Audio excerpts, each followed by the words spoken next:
The Jets make a deal ahead of the NFL trade deadline and get a draft pick in exchange for a player who did not have much of a role on the team. Let's discuss today on Locked On Jets.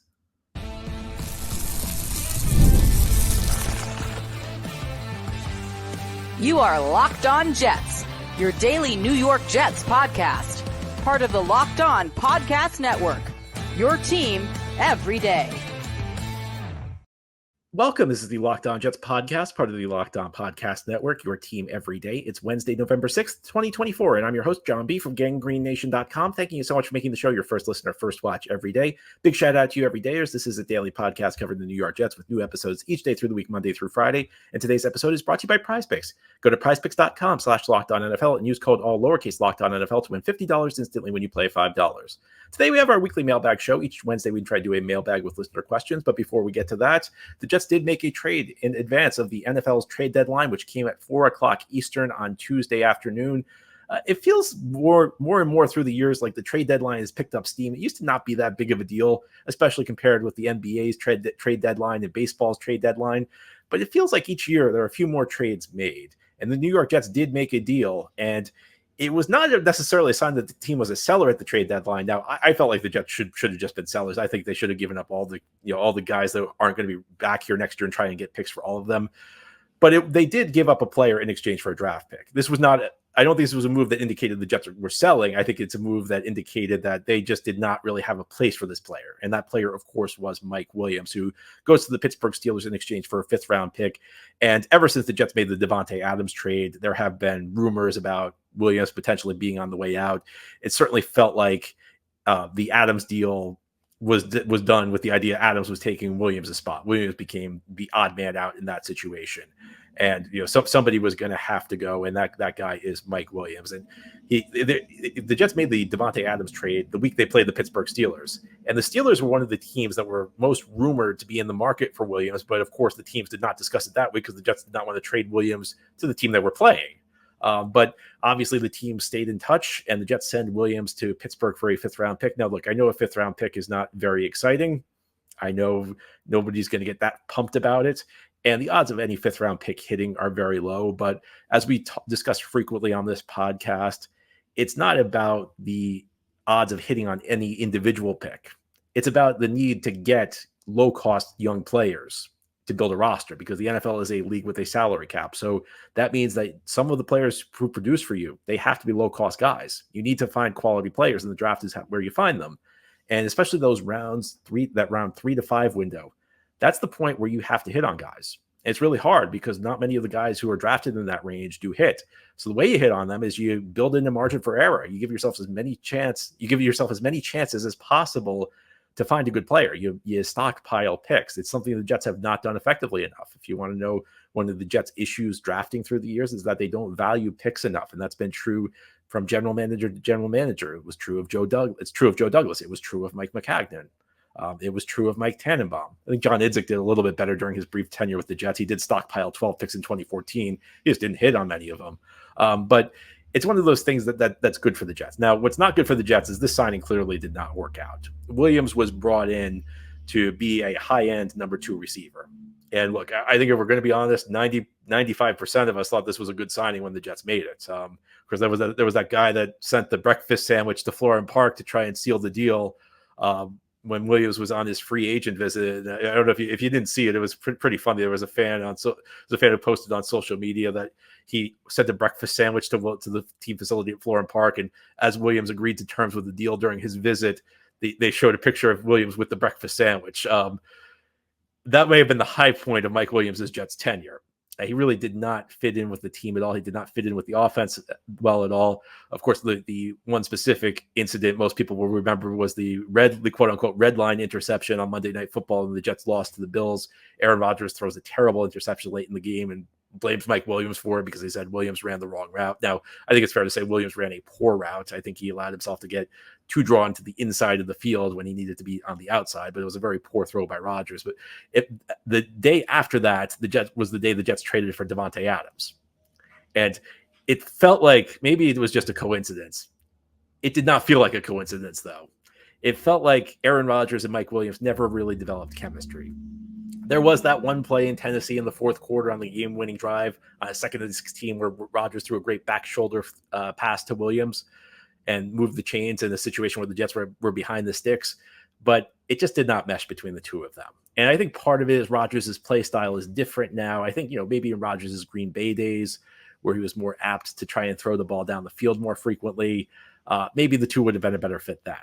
But it just wasn't working. Rodgers is a guy who likes to get the ball out quickly. You need quick separation now with the way Aaron Rodgers plays. Davante Adams can give that to you.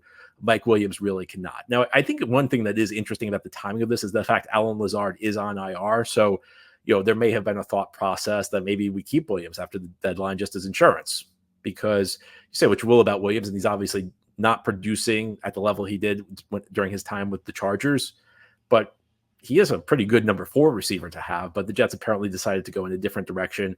I can't really say I blame them. I think we know Williams will not be back here next year. I think we know at this point he is the number 3 receiver on this team, and the number 3 receiver is not going to get many reps. And it certainly feels like he is behind Lazard in the hierarchy when everybody's healthy. So once Lazard returns from injury, Williams would have been the odd man out anyway. So I think the Jets kind of cutting their losses with this move, taking a 5th round pick. It's, again, not a pick that's spectacular, not a pick that's going to wow anybody, not a pick with particularly high odds of producing a good player. But, you got to have as many lottery tickets as possible. That's the way the NFL works. That's the way the good teams in this league game the system. They just stockpile the draft picks. And Williams, he just didn't produce this year. I mean, I think it's fair to ask, is it him recovering from an injury? He, of course, suffered a serious knee injury last year. He came back from it this year. The Jets were very cautious with him through training camp. Is he still feeling the lingering effects of that? Will it affect him going forward? Or was he just not a good fit? Because in this Jets offense, again, you want guys with quick separation. Garrett Wilson's a quick separator. Davante Adams is legendary for getting quick releases off the line of scrimmage. Or you want guys who are good after the catch, because if you're going to catch a short pass, the only way you can produce a big play there is being a good run after the catch guy. That's not really Mike Williams' game. Mike Williams is, a big guy. He's a great back shoulder guy, great contested catch guy. That doesn't really mesh with what Aaron Rodgers does right now. So, it was a move that I felt like at the time it was a gamble worth taking. Clearly, it did not work out for either side. Did not work out for the Jets. Did not work out for Mike Williams. Did not work out for Aaron Rodgers. Just a move that, we knew at the time it was a calculated risk. There was no guarantee it was going to work. It felt like of the options in front of the Jets, Williams, at the salary he got, that cheap, that relatively inexpensive 1-year contract, was probably a risk worth taking. Unfortunately, things did not pan out. Williams now gets a fresh start with the Pittsburgh Steelers, a team that's having a lot of success this year, a team that's atop the AFC North at the moment. So, an opportunity for Mike Williams to try and revitalize his career. He, of course, is in a contract year because he only signed a 1-year deal with the Jets. And right now it's not looking like he's in line to get a very big contract in 2025. So another opportunity for him maybe to show what he can do on a good team. Now, head on the Locked On Jets podcast. We'll talk more about this trade. We'll talk about the big picture with the Jets and Davante Adams, and now the departure of Mike Williams. We'll also talk about Aaron Rodgers. We know he's having a disappointing season, but maybe disappointing is good enough. I'll give you some thoughts on that as we continue here on this Wednesday edition of Locked On Jets. Jets fans, our great partner, Ultimate Pro Football GM, is back, and they have added an amazing new game mode I need to tell you about. The game that has you step into the shoes of a football franchise GM and lead it to glory now has a new head coach career mode. So on top of getting to build your dynasty by drafting players, signing free agents, and hiring coaching staff, now you also get to call offensive plays during games as well. Additionally, you'll dig into the new tools you can work with, such as individual training camps and upgraded negotiation systems. So this fun and realistic game just got a lot better. If you already have it installed, make sure to do an update so you can try out the new mode. If you don't have it yet, download it right here. It's a must-have for all football fans. I know you'll love it. Ultimate Pro Football GM is completely free, has no ads, and 100% playable offline. Play on the go as you want and when you want to. And here's a special offer for Locked On fans. Use the promo code LOCKEDONNFL, all caps, inside the game store to receive a free boost in your franchise. Make sure to get it, as this perk will jumpstart your play and give you the advantage you'll want in creating a dynasty. To download the game, just visit ultimate-gm.com, ultimate-gm.com, or look it up on the app stores. Ultimate Pro Football GM. Start your dynasty today. Episode of Locked On Jets is also brought to you by PrizePicks. PrizePicks is the best place to get real money sports action. With over 10 million members and billions of dollars in awarded winnings, PrizePicks has made daily fantasy sports accessible to all. You just pick more or less on at least 2 players for a shot to win up to 100 times your cash. Run your game all season long on PrizePicks. You can now win up to 100 times your money on PrizePicks with as little as 4 correct picks. Sign up today and get $50 instantly when you play $5. You don't even need to win to receive the $50 bonus. It's guaranteed. PrizePicks is the best way to win real money this football season. Which players are going off, which ones aren't. Make your picks in less than 60 seconds and turn your sports opinions into real money all season long on PrizePicks. Download the app today and use code LOCKEDONNFL to get $50 instantly when you play your first $5 lineup. Again, download the app today and use code LOCKEDONNFL. It's one word with no space, LOCKEDONNFL, to get $50 instantly after you play your first $5 lineup. PrizePicks, run your game. Thank you so much for making Locked On Jets your first listener, first watch every day. A big shout out to you everydayers. This is a daily podcast covering the New York Jets. We have new episodes each day through the week, Monday through Friday. Now we turn to our weekly mailbag. Each Wednesday, we try and do a mailbag with listener questions. Let's begin our first question. This is a bit of an oversimplification, but in this context, do you like this trade? Mike Williams and a 3rd round pick for Davante Adams and a 5th round pick.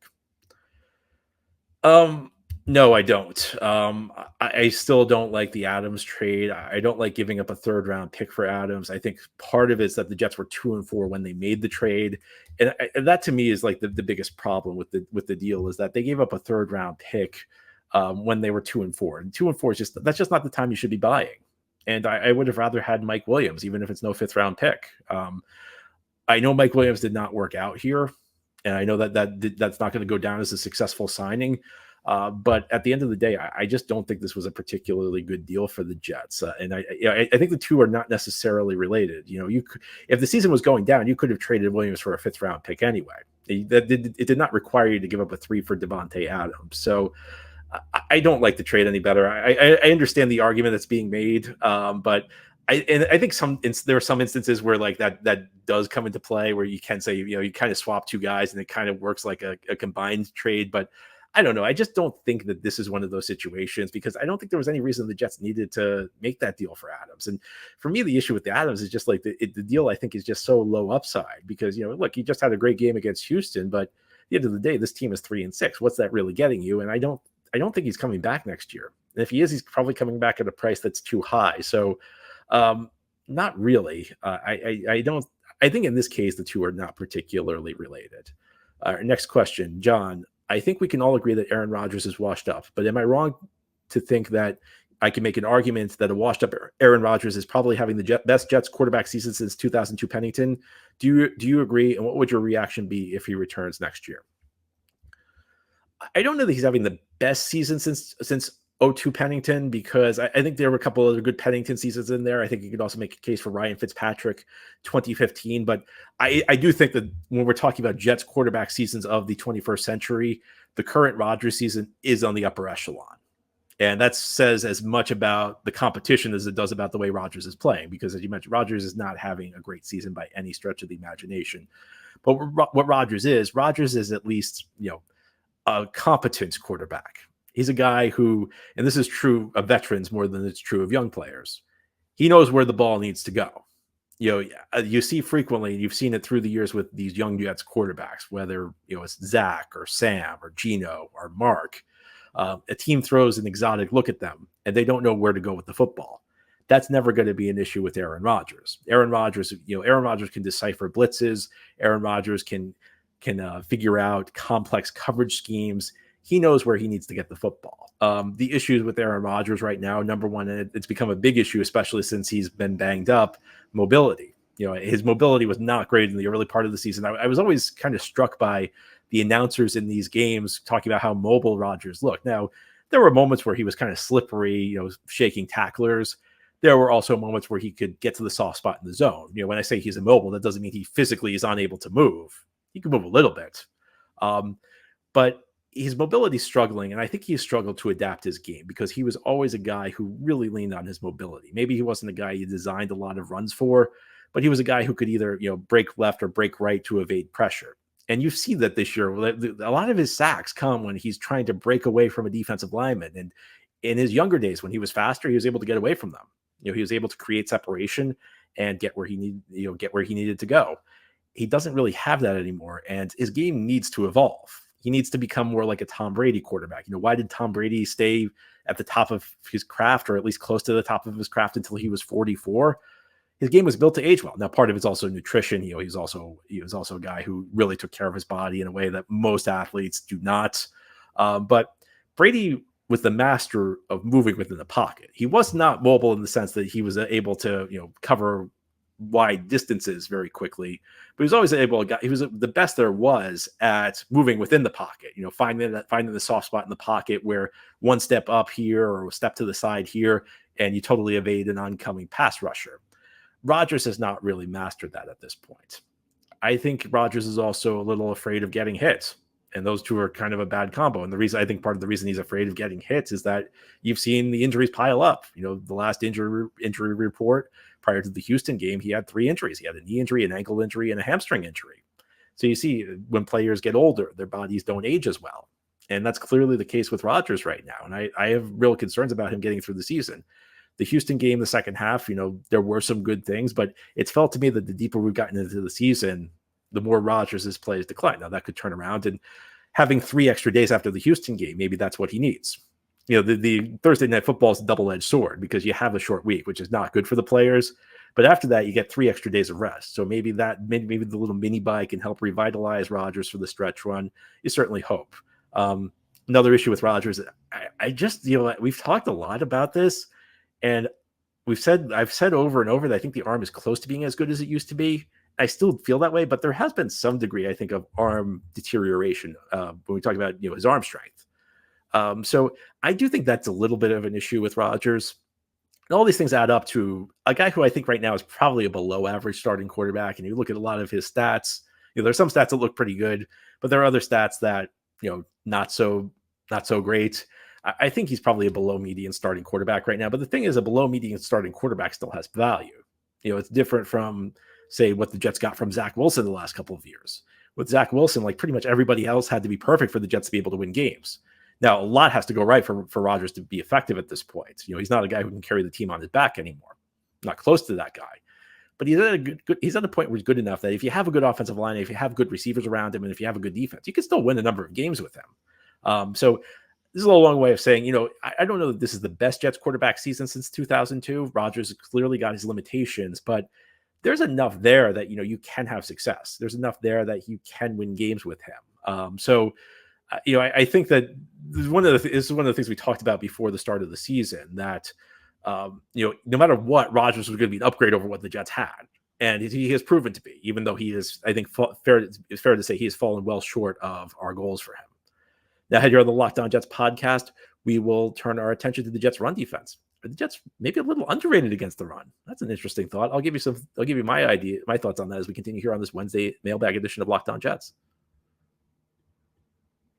Today's episode of Locked On Jets is brought to you by FanDuel. Get ready to tackle NFL action with FanDuel, America's #1 sportsbook, because right now new customers can bet $5 and get $150 in bonus bets if you win. The FanDuel Sportsbook app gives you everything you need to place live bets on the NFL all in one place. So when you get a hunch in the middle of a game, you can check out the latest stats, view live play-by-play, and so much more on the same page where you place your bets. Just visit FanDuel.com to join today, and you'll get started with $150 in bonus bets when you win your first $5 bet. Jets are in Arizona this week, and despite their big win over the Houston Texans, they're underdogs. They were favorites against the Houston Texans at 2-6, which was a surprise, but at 3-6 against the Arizona Cardinals, the Cardinals favored by 1.5 points at home. If you think the Jets can win, again, on FanDuel, you get started with $150 in bonus bets if you win your first $5 bet. Just go to FanDuel.com to join today. Again, that's FanDuel.com. Never waste a hunch and make every moment more with FanDuel, an official sportsbook partner of the NFL.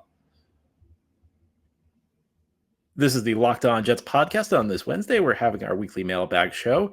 Our next question is about the Jets' run defense. The talk of how this team has a terrible run defense, you would think we are the worst run defense in the league. Even though the defense is designed to bend against the run and shut down the passing game, I have to admit the eye test does not look great.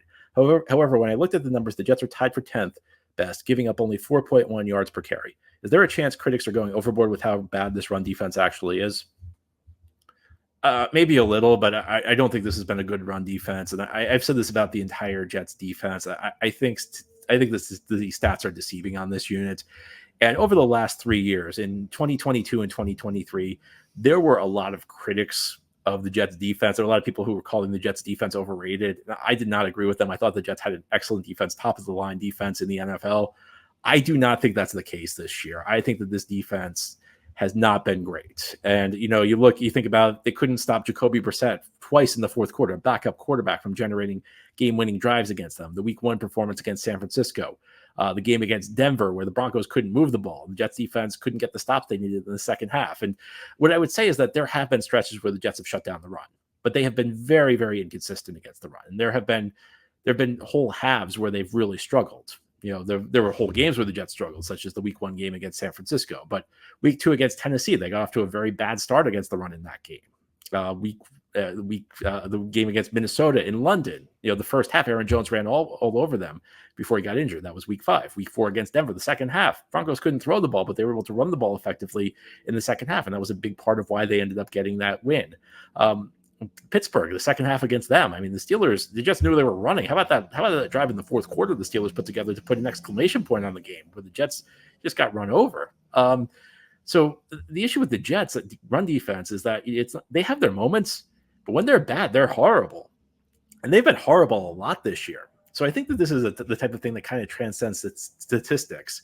I think that overall the Jets defense is kind of overrated, because I think that they feasted on a lot of offenses that were not particularly dynamic in the early part of the season. I think that contributes a lot to their overall defensive rankings, which are quite good.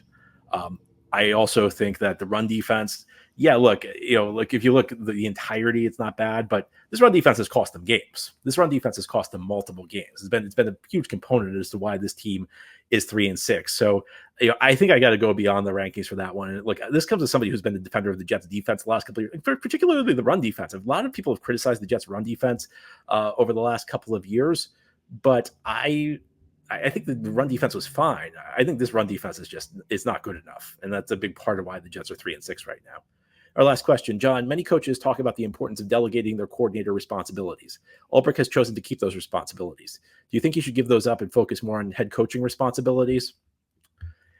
Well, that's a great question. And it's tough to answer because, we don't know the inner workings of how things are with the Jets. And we did not know much about the inner workings of how things operated under Robert Salah.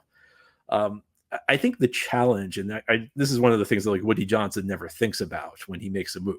Woody Johnson makes a lot of impulsive moves without thinking about the consequences.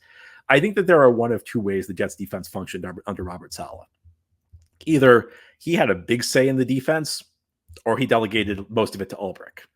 So let's say he had a big say in the defense. Well, now he's gone. So now you've lost his voice. So it would be logical that Ulbrich, as the senior guy, would have to pick up some of the slack, wouldn't it? So if that's the case, Ulbrich might not have been the right guy to promote to head coach, because who's going to step up if who's going to fill the void of Salah leaving, if not Ulbrich? I think that's a question worth asking. Or Ulbrich had a lot to say with the defense. Well, in this case, now you've given him this head coaching job and stretched him very thin. Again, maybe Ulbrich wasn't the guy they should have promoted. Now, I don't know who the guy is they should have promoted, because it's not like this Jets coaching staff is an all-star coaching staff. But these are the things Woody Johnson doesn't think about when he makes an impulsive decision. And it's how the Jets get to the situation they're in. Now, what I will say is that it does seem to me like having both the head coaching responsibilities and the defensive coordinator responsibilities are an awful lot. There are situations where the head coach remains the play caller for his side of the ball, but he delegates the game planning work. The game plan will be, we're going to, of our playbook that has, so many 100 or 1,000 plays, we're going to pick out these 30, 40, 50 for this particular opponent. For as far as we can tell, because he maintained the defensive coordinator title, it sounds like Ulbrich's doing all of that. So it sounds like he's both running the defense and the team, which is an awful lot to do, especially in a job this big, where Ulbrich is a first-time head coach. He's essentially been tasked with trying to fix this team on the fly. It's not easy. So it does seem to me like, without knowing the specifics, I mean, you can get into trouble by going too deep into this, by being too assured of a comment. But it would seem to me like Ulbrich would have a tough time being both the head coach and the defensive coordinator. I would guess he'd have to delegate something, but it's challenging because who steps up? Do the Jets have enough talent on the defensive side of the ball and their coaching staff that somebody could credibly step into the role? That's something we don't know. And maybe something Woody Johnson should have thought about before he made a coaching change. And look, to be clear, I don't think Robert Salah was a good coach, but the point they made the change, there were two very flawed options. There was keeping the status quo or making a change. And I don't think they really thought through the implications of making the change. And the biggest area where that's true is I don't think they really thought through what this would mean for Ulbrich, taking all these extra duties. And it's almost like, looking back, if they were going to make this move, maybe they should have gone in a different direction with the head coach so that Ulbrich could just focus specifically on the defense. Anyway, that's all for today's episode. This has been the Locked On Jets podcast, part of the Locked On Podcast Network. Your team every day is our motto. As always, if you enjoy the show, hit the subscribe button where you're watching or listening so that you'll never miss an episode. If you enjoy the show and are listening on a podcast source, please give it a 5-star review. And if you're watching on YouTube and enjoy the show, give this episode a big thumbs up. Helps us out, helps other Jets fans find the podcast. Have a great Wednesday, everybody. We'll be back tomorrow to talk more Jets.